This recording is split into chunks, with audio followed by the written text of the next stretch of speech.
Everybody thinks they understand Colorado's football team and what their outcome is going to be. But 90% of the people that's predicting Colorado's downfall, they're completely missing the point. And they completely missing the fact that their offense is going to be legendary. Every player is going to touch the ball. The defenses can't predict who's getting it. And the quarterback doesn't even have to run all the time. That kind of breaks everything you thought you knew about what Colorado is going to do and how their offensive line is going to turn out. Their coach, the OC, Brendan Marion, calls it basketball on grass.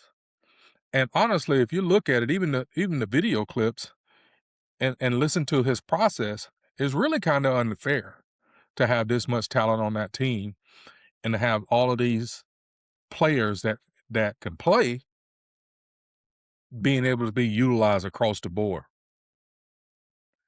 So watch and listen as Brendan Marion kind of breaks down how he's going to use all the different talented players like your Cam Paris, Danny Scudero, JoJo Williams, and the list goes on. But he plans on using all of those players. And I'm excited to see it, and you should be too. So let's go back into Deuce to Scoop interview with Brendan Marion. And this was back about a month ago. And you can look at the whole video yourself if you go on Deuce Scoop page. We're just going to break down little bits and pieces of it as I go through this. But he is very detailed in how he sees his offense going. And you can see it if you look at the well-off videos. Or different angles. What is it about your offense that gives you that duality or that multiplicity to be able to attack the same deficiency from multiple angles? Yeah, I think the two things that separate us, that make us different, that give us a chance to be, I always say, like, I want to have an offense that gets us to a championship game or gets us to a winning caliber, right? Like we're not out there just calling cool plays and just trying to, do whatever. Like we're actually trying to put our team in a position to win, right? And so for us, what makes us unique is, one, my gift in life is bringing people together. Like, I think that's God just designed me that way. Mm-hmm. If you asked anybody, like, whether I was coaching D2, high school, Colorado, wherever, they're like, Coach Marion gonna have the same energy, the same juice. He gonna bring everybody together. Like, he's on that, like, Right. every day. Like, Coach, you like that every day? Like, yeah, I'm like that every day. Like, right. I think that's the unique thing about our offense, where it's not one guy doesn't dominate the ball. Multiple guys get a chance to operate, touch the ball, make plays, and have an impact on the game.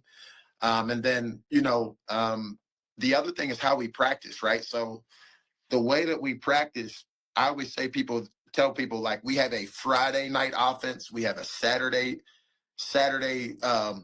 at noon kickoff offense, and we have a Sunday NFL drop back. We can play that game with you as well and dominate you on third downs, right? And so the way we practice and how we segment practice is how we're able to, be so multiple and morph into different things and use all of our people, right? We don't hoard our talent. We use our talent, right? Like, we're going to use all of our personnel groupings. We're going to put multiple people on the field.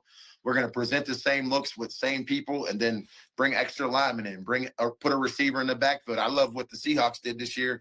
I've been doing that for years, of putting receivers in the backfield, because I'm like, okay, if you're a man-to-man defense, you're not going to tell the corner to go cover the receiver in the backfield. You're going to let the linebacker cover them, and now we going to run a rail route down the field for a touchdown. We was doing that. Coach, I watched that play a couple weeks ago, and Jigba in the backfield goes out, runs that. What are you going to do?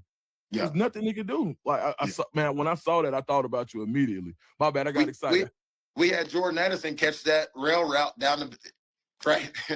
In the championship game, the ACC championship game, Jordan Edison's running a rail route out of the backfield lining up as a running back, right? Like, right. We've been doing that for forever. We call it musical chairs, basketball on grass. Just know the concept. You can play anywhere, right? Like, wow. You can see players line up anywhere. Right. Let me ask you this. I'm sorry, Coach. Go ahead. You go ahead. You finish. No, that's kind of the philosophy on just trying to utilize your people and move them around. So I hope that excites you a little bit and to kind of see some of the players on Colorado in that system now. And I think right now during spring practice, they're putting in those basics. But in this part, he's going to get into a little bit about the quarterback and that myth out there that's saying, well, it's a run heavy offense and Juju can't operate in it. They asked the quarterback to run. It's an option offense. He's going to break that down a little bit. And Dukes does a good job of kind of asking that question. Speaking of utilizing your people, I want to make sure I touched on this. There are a lot of people that felt like Julian Lewis wouldn't be a fit for your offense based on how much you run the ball. What do you say to people or the naysayers that have no idea what your plan is? And I don't want you to share your plan, but just talk to us about how excited you are to coach a Julian Lewis and how successful you think he can be in this offense. Yeah, I mean, that's why I say, like, people just don't watch film, right? Like, right. People just, say anything. We had an offense where I always tell people, like, if you really watch football back in the day, how many quarterbacks ran the option, right? Like, every quarterback had to run the option back in the day, like, regardless of your speed level. Like, everybody was doing the same thing at quarterback. Like, everybody had the same type of progression, right? Right. And, like, for us, the quarterback doesn't have to run at all. Like, it's not even if you watch the UNLV film from 2023, the quarterback who starts at USC, okay, he had the same stats as a freshman at UNLV that he had this year at USC. So I'm obviously, if they say that's the best quarterback developer at USC, right? The quarterback that we had, it's the same quarterback, 2023, who led us to the conference championship game as a freshman.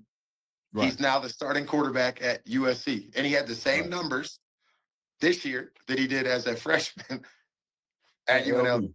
Yep.